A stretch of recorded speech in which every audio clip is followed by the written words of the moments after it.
Greetings and salutations, my friends. Thank you for taking some time out of your day to join me for the video today. In it, I wanted to look at the top 10 running backs heading into the 2022 NFL season. Now, before we get into that, if you haven't done it yet, that's okay. Now's your chance. Please consider giving me a like and a subscribe. I cannot thank you enough for the support that I've already received. I love the increase in engagement that I've seen as well. It means the world to me. It's why I do it, so keep that up. With that done, let's get into this version of Hot Off the Press.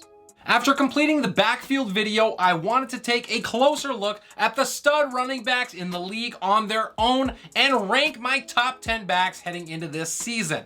Now, these rankings take into account last year's stats, but not just at face value. How they were accrued counts, as does the consistency in production. Injuries matter too, and there are just two backs who missed significant time that made it to my top 10. While running backs are going to miss some time, it's basically inevitable, availability is very important. To be clear, this is not a prediction of who the best backs will be in 2022, but rather my list of who I would take on my roster heading into the year based on what they've done as of late. Per usual, we're gonna start at 10, and I work my way to number 1 and the league's best back right now. In my 10 spot, I have Christian McCaffrey, and unfortunately, this is where we are with Run CMC. I absolutely love the player, but I know I am not the only one who is now extremely concerned about the durability issues. After playing in every single game over the first 3 years of his career, McCaffrey has played in just 10 total over the past 2. His productivity on the field has still been there, but moving forward, when that is actually gonna be is anyone's guess. I am worried that his lack of size has finally caught up with him. When healthy, CMC is the best dual threat in the game. In 2019, he became just the 3rd player in NFL history with both 1,000 yards receiving and rushing in the same year. He joined Roger Craig and the legend Marshall Faulk. He has excellent vision and an ability to shift through creases to pick up extra yardage. He makes defenders look silly routinely and is basically a receiver that is playing the running back position. This is what makes him so versatile and so dangerous. If this was 2020, CMC would have been my number 1. But after 2 injury-plagued seasons, the only thing that keeps him on my top 10 list is his incredible upside. Such is the life for an NFL running back. If he can shake off the injury bug and play 17 games, he is likely going to be in the top 5 next year. He is fun to watch, so I hope he does just that. At number 9, it is Derrick Henry, who set the league on fire to start last year. Fresh off a 2,000-yard season, he was on pace to potentially break Eric Dickerson's single-season rushing record. The issue was the workload was not sustainable, not by a long shot. A few weeks before he went down, I was questioning the amount of touches that Henry was garnering, noting that it was the largest workload to that point in NFL history. I stated that the Titans needed to dial it back. Sometimes it really stinks to be right. Henry would indeed go down, and the rest is history. Now, over the last 3 seasons, in 39 games, Henry has a whopping 900 carries. That is over 23 carries per game. With his bruising running style and that type of touch count, an injury was inevitable regardless of how different he may be. When he's healthy, Henry has the unique blend of size, speed, and power that pretty much only exist in video games. His stiff arm is absolutely nasty, and he gets stronger as the game goes on too. If his work in the passing game was better, he would be nigh unstoppable. And even without it, it seemed like he was at times. Now, Henry is still only 28, so there is hope that he hasn't fallen off the dreaded cliff just yet, and with less tread on the tires over the first couple of years in his career than most backs his age, he could certainly rebound. And I hope he does, because it is a joy to watch him play. However, I am not counting on it. Henry is likely to still be one of the better backs in the league, but I've got him at 9 because I do not think that we see the same guy next year or ever again. Najee Harris is up next at number 8, and Pittsburgh really could not have gotten anything more from Najee in 2021. Forced to carry a ridiculous load for almost the entire season, he delivered. With a poor offensive line and a passing game that had little to no deep ball threat, it honestly was amazing the season he was able to put together. He has a knack for getting every yard possible and for breaking free of tackles. That being said, the concern that I have with Harris is his dependency on volume to produce numbers. Harris has the third most rushing yards and the second most receiving yards on this list, but he severely lacked efficiency last year and posted just 3.7 yards per carry. Under 4 yards per carry by a significant margin is, in a word, brutal. You would also expect to see more yardage from those 74 receptions. Now, part of this has to do with the Steelers' offense, there's no doubt about that, but it also keeps Harris outside of my top 7. Heading into his second year, I'd expect Pitt to dial it back on the touch total, if only slightly. After seeing what happened to Derrick Henry, who we just talked about, they would be stupid not to. Najee will probably do more with less as he continues to develop his game, but I fear that we won't see his full potential due to the mediocre quarterback play that he likely has. Mitch Trubisky or Kenny Pickett are not striking fear into defenses anytime soon. I would love to have Najee higher, but it is just too much projection, and I have not seen it enough yet to think that he warrants it. To the 7th spot, and it is Alvin Kamara, and last season was more than a bit troubling for him in a number of ways. We finally got to see him without star quarterback Drew Brees, and the results were far from ideal. After averaging at least 4.6 yards per carry over his first 4 years in an offense that set him up to succeed, Kamara cratered to 3.7 in 2022. Like Najee, he became extremely dependent on volume to produce in the rushing game. This lack of ability between the tackles, whether that is real or perceived, is certainly concerning. Now, I do not want to be too harsh on Alvin. In his defense, he saw more success with Jameis Winston under center, and it is hard to blame him too much for struggling with the quarterback carousel that occurred once Winston went down. With no wide receiver weapons to speak of and average quarterback play at best, Kamara was doomed more often than not. That is the main reason that he finds himself here. Still, it begs the question, at least a little bit, what level of talent does he actually possess? I believe that Kamara is still elite and he belongs in the top 10 at the position. But I do bet that some people love him a lot more than I do. Based on the drop-off from last year, I do not see how he could be considered a top 5 back right now. What he does well, Kamara does better than just about anybody in the league. His receiving ability is among the tops at the position, and in the passing game in 2021, he was just as efficient as he's been throughout his entire career, albeit with about half of the sample size of it. This is an extremely positive sign. There are few who are as dangerous in open space with the ball in their hands, and he is a nightmare to try to bring down with just a single tackler. 2022 will be a big year for Kamara to prove that it was not his surroundings that led to the massive success that he saw early in his career.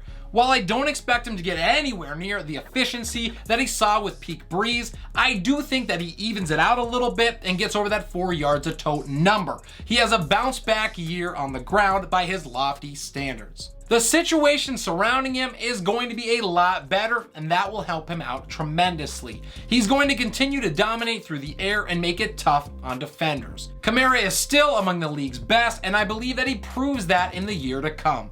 All the way up at number 6, I have Joe Mixon, and I'm just going to get this out of the way. First things first, I have an emotional attachment to Joe Mixon. He carried me for much of my fantasy football season, and I did not have him on my squad for his injury-riddled 2022 campaign, so there is no negative bias to counteract it.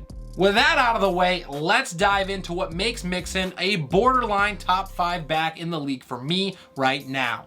Outside of that 2020 season, Mixon has showed solid production and efficiency. Even before Joe Burrow came to town, he was putting up 1,300-yard plus seasons and approaching double-digit touchdowns. So the history here of sustained success is there, even without an elite group surrounding him. To me, this gives him the nod over Kamara. In 2021, he set a career high with 314 yards through the air. So seeing this evolution of his game in that area is massive, and I do not think he is done growing. Joe Mixon is still just 25 years old. Joe does a little bit of everything really well, and while he may not be the top in any given part of his game, he does not have a hole that he needs to compensate for. I will take a well-rounded back with no weaknesses any day. He has a nose for the end zone, and he scored in all but 6 games for the Bengals last season as well. Joe Mixon is the complete package, and he has top 5 potential if he can put together another year like he's had in 3 out of the last 4. Now to the top 5, and I start in Green Bay with Aaron Jones, and this is where we start to see an efficiency leap. The top 5 here is certainly a cut above. Like Kamara, Jones has benefited from an elite cast around him. It helps having Aaron Rodgers and Devontae Adams taking pressure off you. In that regard, 2022 is going to be a little bit of a prove-it year for Jones, but he has done nothing to show that he does not deserve a spot in the top 5 thus far, and I do not expect that to change. Jones has averaged a whopping 5.5 yards a carry in 3 out of his 5 seasons. Over the last 3 years, he's scored 40 touchdowns and he's only missed 3 games. Green Bay has done an excellent job of keeping his workload down, as Jones is averaging under 165 carries per year. There is a lot more that he has left to give, and it's benefited both parties so far. It is going to in the future as well. Jones is a beast in the screen game, and he succeeds both inside the tackles and on the edge. Even with more on his shoulders this season, I doubt that he struggles to carry a bigger load. I hate to watch him, because Packers, but there is no denying the talent. In the 4th spot is Austin Ekeler, and I probably am going to catch some heat for Ekeler here, but I just don't care. The kid that they call pound for pound has that nickname for a reason. He is basically a pile of muscle in human form, and he plays like it. And actually, if you Google him, there's a picture where he looks like a dinosaur. Check it out. I don't know many people who want to tackle that. Ekeler's ability in the passing game is on another level. Over the last 3 seasons, he's racked up over 2,000 yards and scored 18 times. He is shifty in space, he knows how to get great angles, and uses his strength with that leverage to break tackles and avoid defenders. It enables him to bust out big gains, and he runs routes like a wide receiver. He is a matchup nightmare for defenses. On the ground, Ekeler took a huge step forward last season, and that evolution earns him a spot in the top 5. He has always been efficient with a 4.4 yards per carry average or better in 4 out of his last 5 seasons. As a healthy, full-time starter for the first time in his career, he posted over 900 yards on the ground. Pairing that ability with his second-to-none talent as a pass catcher is special. At only 26 years old and with just over 600 carries to his name, Ekeler is only now scratching the surface of what he could become. His fresh legs are going to terrorize defenders for a long time, and that is the type of combination I want on my squad. Dalvin Cook starts my top 3, and the biggest and really only issue that Cook has had in his 5-year career is injuries. He has yet to make it through a full season. Over the last 3 years, though, he has only missed 8 total games after playing in less than half in his first 2 years. The significant improvement there is massive, and when Dalvin is on the field, he is one of the most well-rounded backs in the NFL. As the main cog in Minnesota's attack, he has consistently answered the call even when he's been banged up. Cook has been a flat-out warrior. There is no weakness in his game, and his combination of size, speed, and strength with acceleration to boot is incredible to watch. Dalvin is a lethal weapon in the screen game, and whether he decides to run through a defender or to juke them, he is trouble in space. Cook has yet to rush for under 4.5 yards per carry in a season in a very predictable Vikings offense. With a new creative mind in Kevin O'Connell calling the shots, I anticipate big things from him this year. Nearly averaging over 115 yards per game to this point, a 135-yard average this season is not out of the question. The optimist in me says that this is the year that Cook stays on the field. And if he can do that, he will prove to everyone why he is a top 3 back in the league. He has done that for me already. The talent here is undeniable. Finding himself at number 2 is none other than Nick Chubb. And if you are surprised to see Chubb so high on this list, well, you really haven't been paying attention. You are certainly not alone. Chubb does not get the credit for being one of the game's best. All the dude does is produce. Over his 4 seasons so far, he's averaging over 1,200 yards per. He has never averaged under 5 yards per carry either. You want touchdowns? He's got those too, scoring almost 10 per season. He's done all that while staying relatively healthy, missing 7 combined games in his career. And the trend here is not unsustainable with about 225 touches per year. That is a lot of positives for a back that is entering his prime at 26 years old. The support around him has varied, but not once would I call it elite. With all due respect to Baker Mayfield, there is a reason that the Browns went out and pursued another option. If we get a full year of Watson at the helm in Cleveland, Chubb could really take off. The one knock that people have on his game is his lack of ability in the passing game. And look, I hear you, and if you want to knock him down a peg for it, I can't really blame you. But the combination that Chubb does possess is too much for me to pass up on. We look at power, strength, speed, consistency, availability, and a knack for the end zone. Sign me up. Chubb deserves this spot. Don't at me. Or do, because that's what the comments are for.